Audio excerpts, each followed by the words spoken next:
Shalom teman-teman. Gimana kabarnya? Pasti luar biasa bukan? Semuanya untuk hormat kemuliaan Tuhan, semua karena kebaikan Tuhan. Kita bisa live streaming, kita bisa memuji memuliakan nama Tuhan bersama-sama itu karena Tuhan Yesus baik dalam kehidupan kita. Mari sebelum kita mulai ibadah sore hari ini, dimanapun kalian berada, mari kita siapkan hati kita. Kita akan memulai ibadah ini dari awal. Sebelum itu mari kita berdoa. Tuhan, kami mengucap syukur.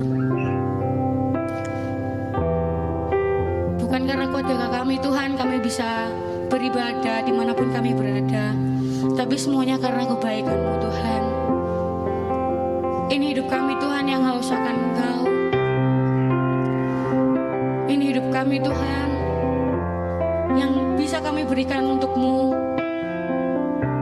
Biarlah kehidupan kami Tuhan bisa menjadi persembahan yang terbaik dalam kemuliaan-Mu Bapa. Terima kasih Tuhan, terima kasih Roh Kudus. Kami percaya Tuhan Kau melawat setiap kami. Kami percaya Tuhan Kau hadir tengah-tengah kami dimanapun kami berada Tuhan. Kau menjamah setiap kami Bapa. Kami menyerahkan ibadah ini dari awal pertengahan hingga akhirnya Bapa. Terima kasih Tuhan, terima kasih Roh Kudus. Haleluya.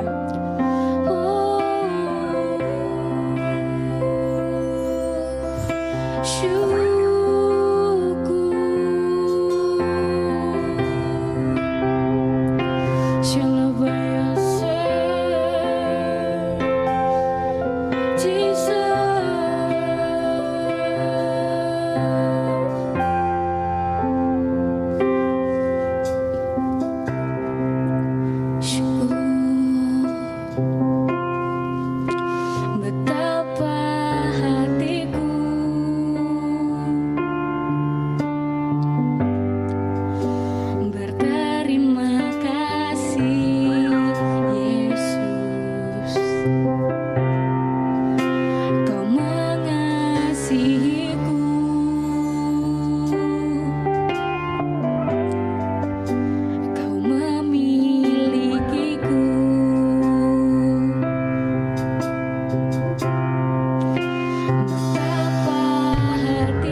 kasih Yesus.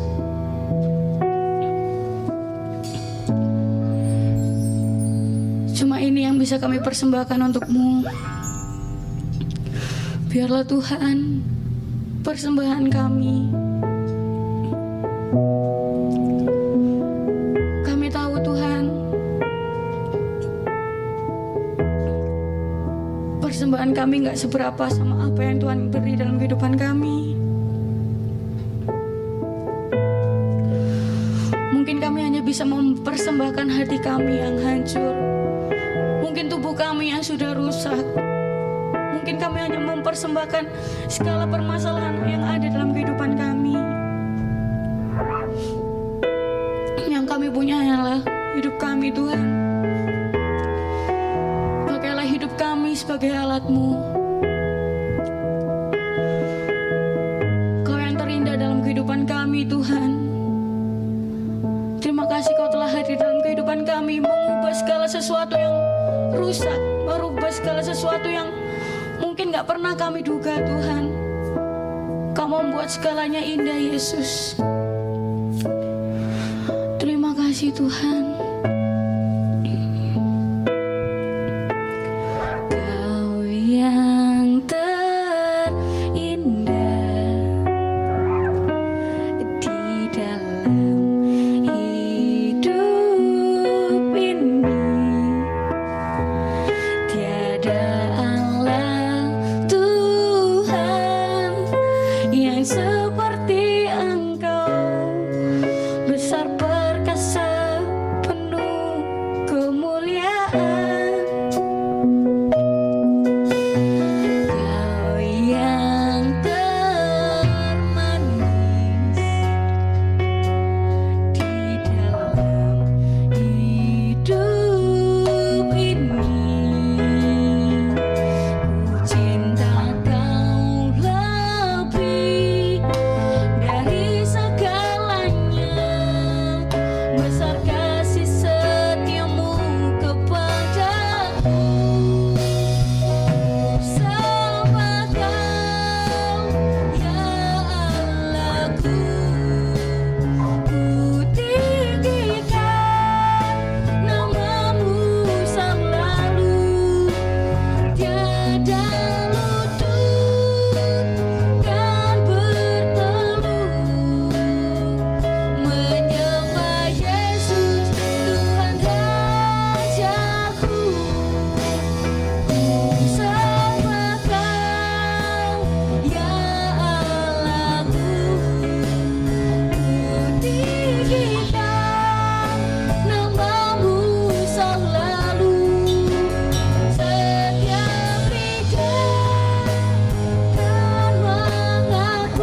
Tuhan Rajaku.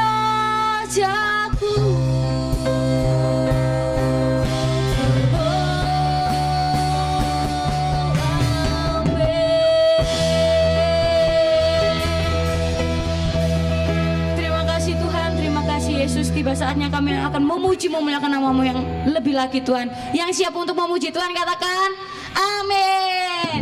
Yang di rumah bangkit berdiri ya. Kita memuji Tuhan, kita harus gerak semuanya. Tepuk tangan di atas kepala semuanya.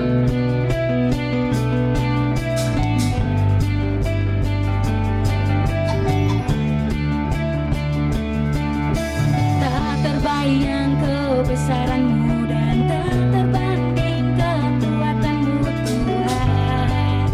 Kau megah bagiku segenap jiwa dan pengharapan. Telah ku serahkan untuk rencana-Mu Tuhan. Kau Raja atasku. Mari angkat tangan semuanya. Kau yang layak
Silakan duduk kembali teman-teman.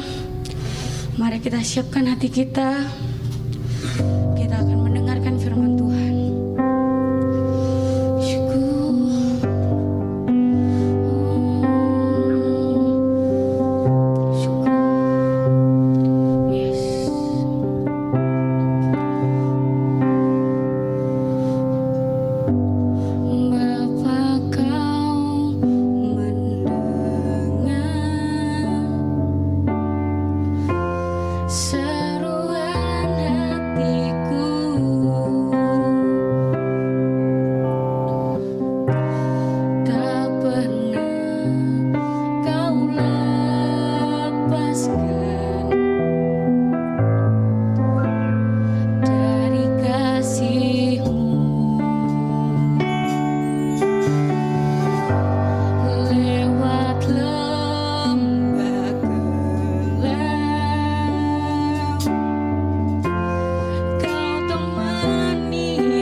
kasih untuk kebaikan. Terima kasih untuk penyertaan-Mu dalam kehidupan kami. Dan sebentar kami mau mendengarkan sebagian dari renungan, sebagian dari firman-Mu Tuhan. Mari kudus sucikan hamba, biar Roh Kudus-Mu yang memimpin hingga akhir dan hingga kami boleh menjadi diberkati Tuhan. Hanya di dalam nama Yesus kami mengucapkan syukur. Haleluya. Amin.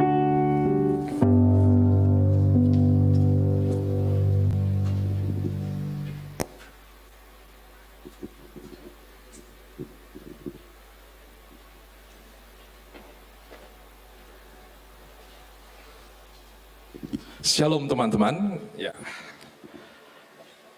Saya menyapa dahulu untuk semua yang menikmati ibadah ini secara online di rumah. Dan saya mau sampaikan bahwa saya begitu bersukacita dan begitu bersyukur karena Allah memelihara saya dan saya bisa berjumpa kembali dengan teman-teman. Ini pertama di tahun 2021 dengan dalam keadaan yang sehat. Saya bersyukur dan saya percaya bahwa Allah yang kita sembah, Allah yang sama, Tuhan Yesus Kristus, penyertaannya juga ada bagi teman-teman. Dan itu yang membuat kita bertahan dan menjadi pemenang hingga hari ini. Ya, jadi kita akan mendengarkan sebagian dari renungan di mana saya mau boleh sampaikan bahwa membentuk pola berpikir yang sehat. Sekali lagi saya katakan, membentuk pola berpikir yang sehat. Di Filipi 4 ayat 8-9, saya mau bacakan bagi teman-teman semuanya. Jadi akhirnya saudara-saudara, semua yang benar, semua yang mulia, semua yang adil, semua yang suci, semua yang manis, semua yang sedap didengar, semua yang disebut kebajikan dan patut dipuji, pikirkanlah semuanya itu. Dan apa yang telah kamu pelajari, dan apa yang telah kamu terima, dan apa yang telah kamu dengar, dan apa yang telah kamu lihat padaku, lakukanlah itu. Maka Allah sumber damai sejahtera akan menyertai kamu. Kesehatan pikiran adalah hal yang penting untuk kita miliki. Dan itu menjadi suatu bentuk dasar untuk suatu kehidupan yang akan dibentuk. Semua berawal dari pola pikiran. Semakin engkau mengerti sejak dini untuk memiliki pola berpikir yang sehat, maka engkau akan siap untuk menyikapi setiap situasi yang ada. Ada ungkapan, taburlah pikiran dan akan menuai tindakan. Taburlah tindakan dan akan menuai kebiasaan. Taburlah kebiasaan akan menuai karakter, dan taburlah karakter akan menuai kasih. Pola berpikir yang sehat akan menghasilkan pikiran yang sehat yang akan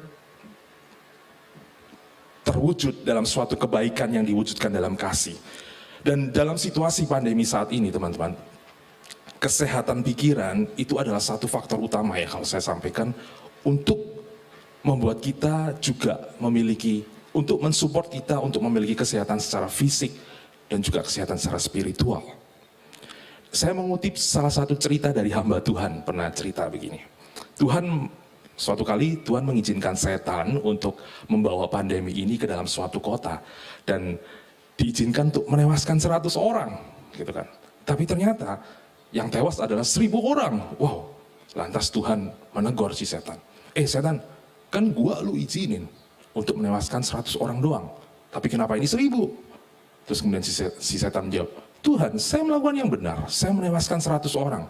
Tapi sisanya itu manusia tewas karena ketakutannya sendiri. Begitu. Menarik. Jadi cerita ini menunjukkan bahwa pikiran negatif yang dipengaruhi oleh kekhawatiran dan ketakutan akan sangat merugikan kita. Contoh lagi yang lain dalam lingkungan pekerjaan. Kalau seperti saya sudah bekerja, saya akan berikan contoh bahwa ada kalanya kita itu dalam bekerja ada dalam situasi yang penuh tekanan. Dan di mana kita harus mengambil keputusan saat itu. Nah, jikalau kita aja belum mengambil keputusan tapi pikiran kita udah dipenuhi dengan kekhawatiran dan ketakutan, maka percaya keputusan yang diambil pastilah sesuatu yang tidak tepat. Saya mengutip juga dalam Norman Vincent Peale, itu adalah US Minister, dan dia juga seorang autor yang banyak menulis tentang konsep berpikir positif. Change your thoughts and you change your world. ubah pola pikirmu, dan engkau akan mengubah dunia yang ada di sekelilingmu. Dan kemudian juga ada filosofer Marcus Aurelius.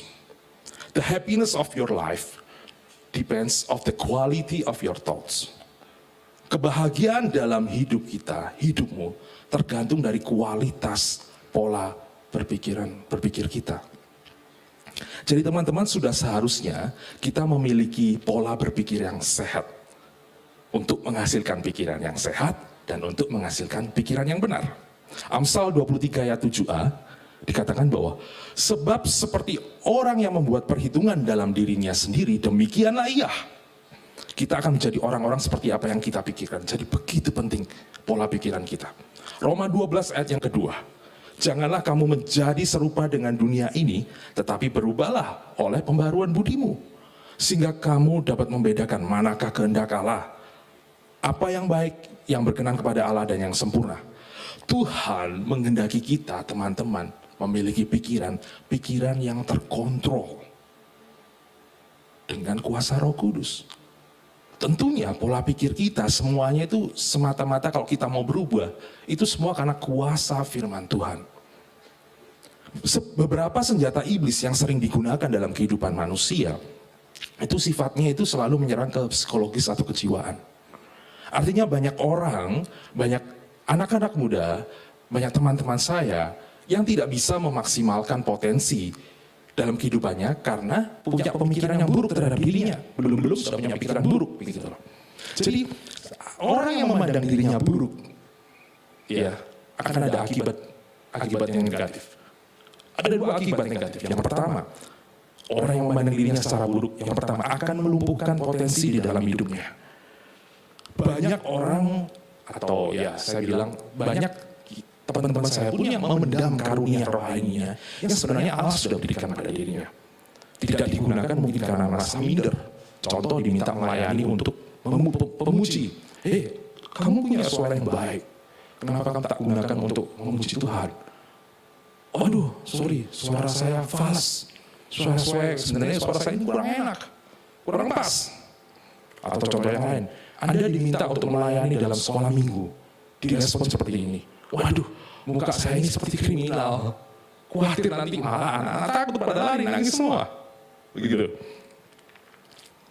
Jadi hal-hal ini yang menyebabkan memikirkan buruk tentang dirinya sendiri akan tidak bisa menunjukkan potensi. Engkau tidak akan menunjukkan potensi dalam kehidupanmu secara maksimal. Dan kalau saya boleh katakan teman-teman, bagi semua anak-anak kita di tempat ini, percayalah dan kerjakanlah setiap pelayanan.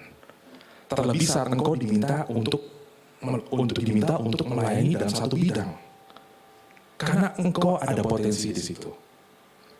Dan yang kedua akibat negatif adalah akan menghancurkan hubungan dengan orang lain. Suatu ketika ini saya beri ilustrasi sebagai contoh, sang istri berpikir negatif tentang dirinya sendiri, padahal suaminya sangat mengasihi istrinya. Suatu ketika saat istri membuat makanan bagi suaminya, dan kemudian suaminya mengapresiasi apa yang dia lakukan dengan berkata, istriku terima kasih untuk makanannya. Direspon sama sang istri, bilang, wah, aku tahu kamu ngomong terima kasih itu sebenarnya kamu hanya untuk menghibur saya. Ini satu yang cukup sering saya juga mendengar hal seperti ini. Kemudian sang suami akhirnya memberikan lagi hadiah spesial, suatu pakaian yang indah dalam hari ulang tahun istrinya. Dan saat istrinya menerima itu dan membuka hadiah tersebut, sang istri langsung merespon, kamu memberikan hadiah ini, pasti kamu kepingin saya memakai pakaian ini seperti mantanmu dulu. Ironi gitu ya. Ironi. Betapa merugikannya kita kalau kita punya pikiran yang negatif-negatif tersebut. Pada Filipi pasal 1 ayat yang keempat, Rasul Paulus mengajarkan bagaimana kita bisa memiliki pola pikir yang sehat. Bagaimana membentuk pola pikir yang sehat. Yang pertama, apa yang harus kita lakukan? Belajar untuk melihat kebaikan dalam diri orang lain. Saya ulang lagi, belajar melihat kebaikan dari diri orang lain. Filipi 1 ayat yang keempat. Dan setiap kali aku berdoa, ini Paulus ya, untuk kamu semua, aku selalu berdoa dengan sukacita. Mengapa Paulus setiap mengingat jemaatnya yang di Filipi selalu bersyukur dan dia selalu mengatakan bersyukur dan bersuka cita? Apakah mereka jemaat itu orang-orang yang sempurna dan tidak ada kekurangan? Apakah tidak ada konflik-konflik yang terjadi? Tentunya ada. Tetapi yang perlu kita belajar dalam kalimat, dalam firman yang ini adalah kita harus fokus bahwa kelemahan, kalau kita hanya melihat kelemahan dalam diri orang lain, itu akan membuat kita jengkel. Dan kalau kita fokus kepada kelebihan orang lain, maka itu akan membuat kita bersyukur dan akan membuat kita bersuka cita. Betapa pentingnya membentuk pola pikir yang sehat dan jangan suka berasumsi buruk. Sebab ketika kita menekankan keburukan tentang orang lain, keburukan dari teman kita atau siapapun kolega kita, maka keburukan tersebut itu yang akan muncul. Begitu pula kalau engkau melihat kebaikan dari teman-temanmu, mengambil sesuatu yang baik dari orang lain, maka kebaikan itu yang akan muncul. Contoh sederhana dalam kehidupan teman-teman dalam remaja. Jika kalian menjadi pemimpin, jika kalian menjadi suatu koordinator dalam suatu proyek, tugas atau komunitas, dan kemudian Anda mendapati tim membermu, teman-temanmu dalam satu tim ini melakukan suatu kesalahan. Dan kalau kita sebagai pemimpin, atau kalau kita sebagai koordinator menekankan kesalahan yang dilakukan selalu berulang-ulang. Dan apa yang kamu lakukan ini gimana sih? Gimana sih? Kok kamu bisa masuk tim ini? Dan kamu kok bisa mengerjakan ini dengan begitu teledornya dan bla bla bla bla. Apa yang terjadi? Maka dia akan stres. Ya kan, secara psikologi pasti. Tetapi intinya yang terakhir adalah tujuan dari proyekmu, komunitasmu itu tidak akan tercapai. Berbeda jika engkau menyikapinya dengan begini, engkau ajak dia duduk bersama, berdiskusi kecil, mengapa bisa terjadi, dan lakukan pendampingan, melakukan tukar pikiran. Mestinya begini, oke kesalahan itu sudah cukup, ayo kita ulangi jangan sampai melakukan kesalahan. Mari kita perbaiki, tapi harus begini, ya itu kan. Akhirnya hasil pekerjaan akan menjadi lebih baik dan tujuanmu tercapai. Ada contoh yang lain, ada seorang wanita yang memiliki suara bagus yang dipinang oleh seorang pria yang guru vokal. Sempurna, pintar nyanyi, satunya suami guru vokal. Dalam perjalanan 3 tahun hubungan pernikahannya, suami meninggal. Setelah 1 tahun berjalan, sang istri bertemu dengan pria lagi dan menikah yang kedua kalinya. Sang pria ini profesinya adalah tukang ledeng. Di dalam pernikahan yang pertama, karena dia pintar menyanyi, tapi dia itu tidak pernah menyanyi gitu. Tapi justru anehnya waktu pernikahan yang kedua ini, dengan suami yang tukang ledeng ini, dia itu sering menyanyi dan bahkan dia merekam seperti itu dan akhirnya ternama. Dan akhirnya wartawan datang kepada dia berbincang-bincang dan bertanya kepada wanita itu, kamu bagaimana bisa pada pernikahan dengan almarhum suamimu yang pertama, guru vokal harusnya kamu bisa lebih ternama. Kenapa kamu baru ternama sekarang? Sang wanita menjawab, pada saat saya menikah dengan almarhum, pada saat saya melangsungkan pernikahan atau hidup dengan almarhum suami, dia orang yang punya teori musik, punya seni yang tinggi, punya jiwa musikalitas yang tinggi. Dan pada saat saya menyanyi, saya selalu ditemukan fals, saya selalu ditemukan vibrasinya berlebihan, saya selalu ditemukan pitch controlnya. Akhirnya saya memurungkan diri untuk bernyanyi dan saya rasa nggak layak. Tetapi saat dengan suami saya yang sekarang, artinya saat dia pulang dalam kehidupan sehari-hari, si suami pulang dari kantor, dari tukang ledeng, mendengar istrinya bernyanyi, dibilang, suaramu baik. Dari perkataan itu yang sering dikatakan oleh suamiku, memotivasi dirinya untuk mencoba bernyanyi lagi dan merekam dan akhirnya menjadi ternama. Nah, coba melihat semuanya dari sisi kebaikan, teman-teman. Melihat semuanya dari selalu kebaikan dan tekankan itu. Jangan mencelah, selalu belajar menghargai, selalu belajar untuk memberikan pujian, selalu memberikan apresiasi apa yang terhadap lingkungan kita yang telah kita yang lakukan untuk kita. Dan selalu bersyukur karena mereka sekelilingmu percaya mereka dalam pemberian yang terbaik dari Tuhan. Yang kedua, bagaimana untuk membentuk pola pikir yang baik? Belajar mengambil hikmat dalam setiap kesulitan. Filipi 1 ayat 12. Aku menghendaki saudara-saudara supaya kamu tahu bahwa apa yang terjadi di atasku ini justru telah menyebabkan kemajuan Injil. Ini adalah kesaksian Paulus waktu di penjara. Justru karena dia di dalam penjara, dia tetap bisa memberitakan Injil dan banyak membawa jiwa bertobat. Ayat yang ke-14, dan kebanyakan saudara dalam Tuhan telah beroleh kepercayaan karena pemenjaraanku, untuk bertambah berani berkata tentang firman Allah dengan tidak takut. Ini adalah reaksi-reaksi orang yang di luar penjara, yang ikut melayani, yang maksudnya ikut juga memberitakan firman Tuhan. Mereka menjadi bersemangat. Mereka makin berkobar-kobar dalam memberitakan Injil karena mereka berpikir, loh Paulus saja mungkin memberitakan Injil, kalau ada apa-apa paling di penjara, dan aku tetap, dan kami bisa di penjara bisa tetap memberitakan firman Tuhan. Jadi artinya bahwa sebenarnya penjara itu bukan adalah suatu hal yang menyenangkan. Itu adalah suatu kesulitan, itu adalah suatu penderitaan. Tetapi di balik kesulitan, masalah dan penderitaan ada rancangan Allah yang begitu indah, melampaui segala akal manusia. Amin. Roma 8 ayat 28, kita cepat. Kita tahu sekarang bahwa Allah turut bekerja dalam segala sesuatu untuk mendatangkan kebaikan bagi mereka yang mengasihi Dia, yaitu bagi mereka yang terpanggil sesuai dengan rencana Allah. Ingatkah kita dengan kisah Yusuf yang dijual sebagai budak di Mesir, kemudian difitnah oleh istri Potifar, terus kemudian dipenjara, dan apa akhirnya good endingnya apa? Happy endingnya apa? Dia menjadi raja muda di Mesir.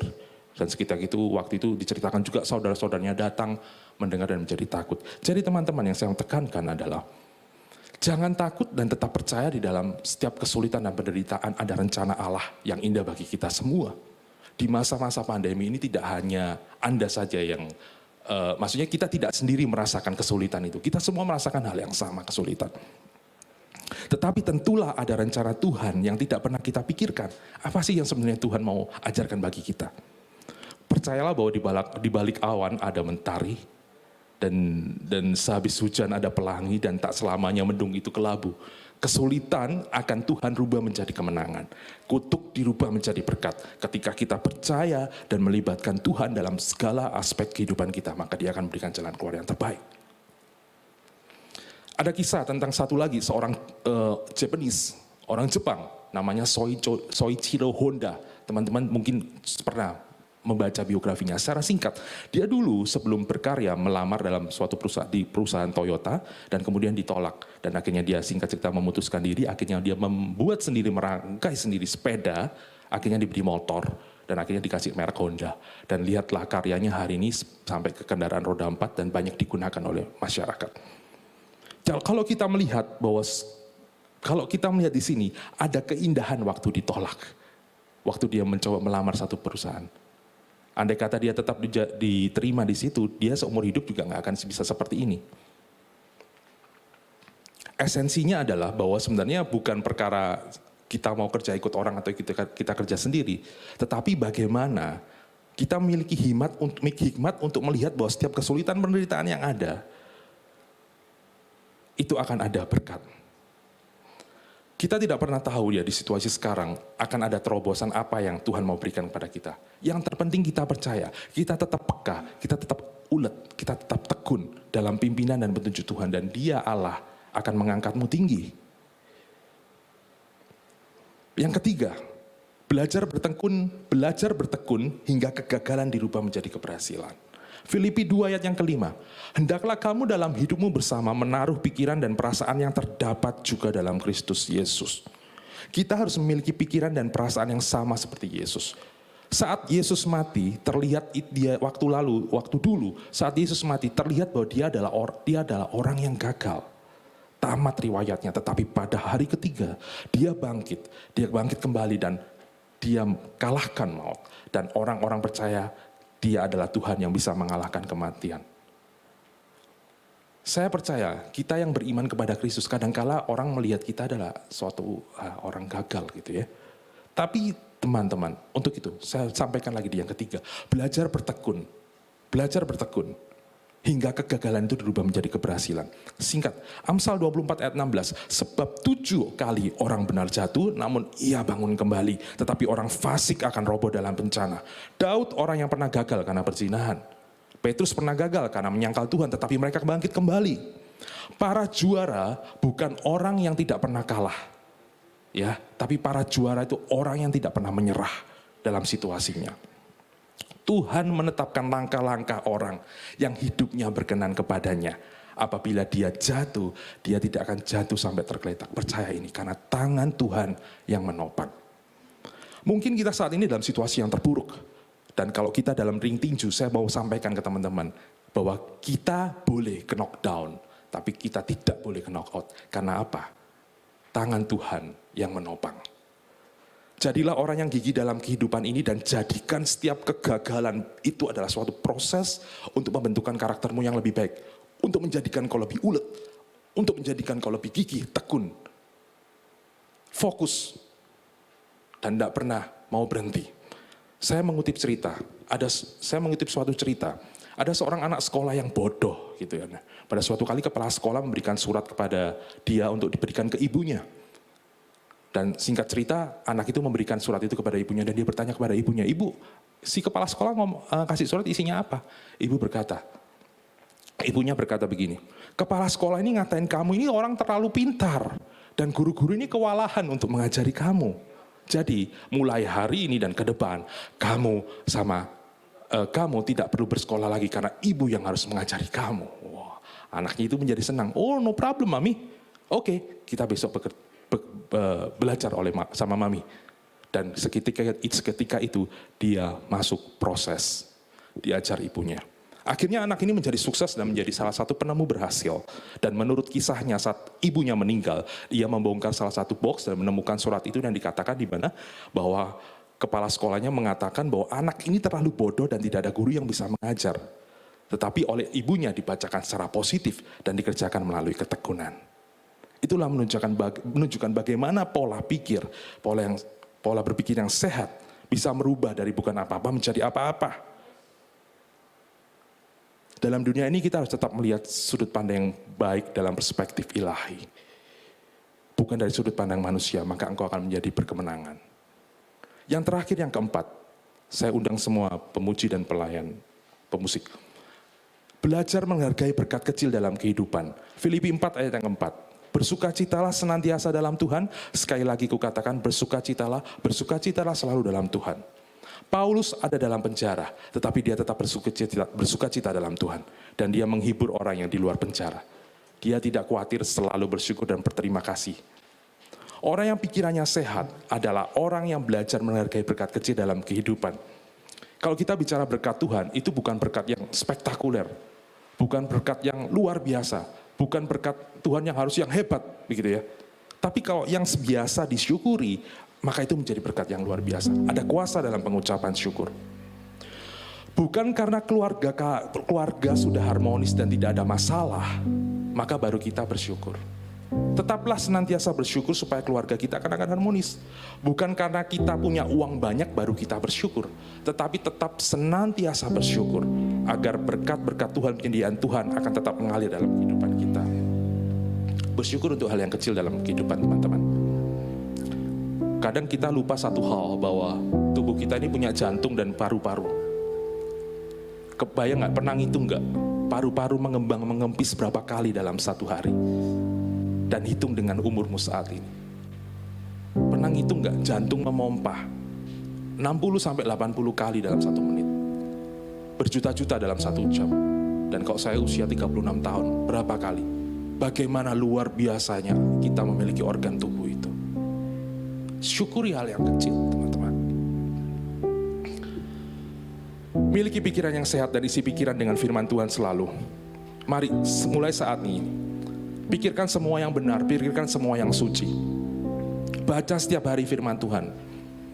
Perkatakan, nyanyikan firman Tuhan. Dan lakukan itu. Dan itu akan membawa kita dalam kekuatan dan kemenangan.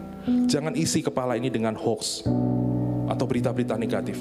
Turunkan level komposisi itu. Masukkan firman-firman Tuhan dan renungi firman-Nya agar output otak kita itu adalah firman yang selaras. Tindakan kita akan selaras sesuai dengan firman Tuhan. Seperti yang Paulus katakan, mengisi pikiran dengan firman, melakukan di kehidupan dan ada kemenangan yang Tuhan beri. Mari kita membentuk pola pikir hidup yang sehat. Mari kita membentuk pola pikir yang sehat, karena di dalam Kristus itu adalah kunci kemenangan. Amin. Mari kita pujikan yang tadi sebelum kita ini ya. Mengalir kuasa dari tempat maha tinggi, Bapa kekal mulia, Kau hadir di sini.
bersamamu.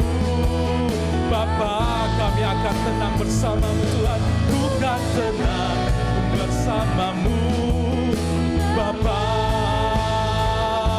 Ku kan tenang bersamamu Bapa.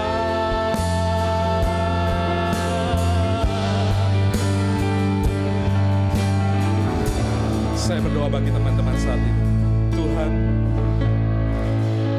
ajar kami untuk mulai belajar membentuk pola berpikir yang sehat. Yes. Ajar kami untuk memulai berpikir tentang kebaikan dalam diri orang lain. Ajar kami untuk memulai berpikir tentang hikmat dalam setiap kesulitan dan penderitaan. Ajar kami untuk selalu tekun dalam setiap kegagalan. Dan ajar kami untuk menghargai berkat yang Tuhan telah berikan. Tuntun kami semua teman-teman di sini, kami semua tanpa terkecuali pribadi, lepas pribadi, untuk memiliki kehidupan Kristus, dan kami boleh menjadi manusia yang berhasil karena karya indah-Mu dalam pribadi kami. Hanya di dalam nama Tuhan Yesus Kristus kami berdoa dan mengucapkan syukur.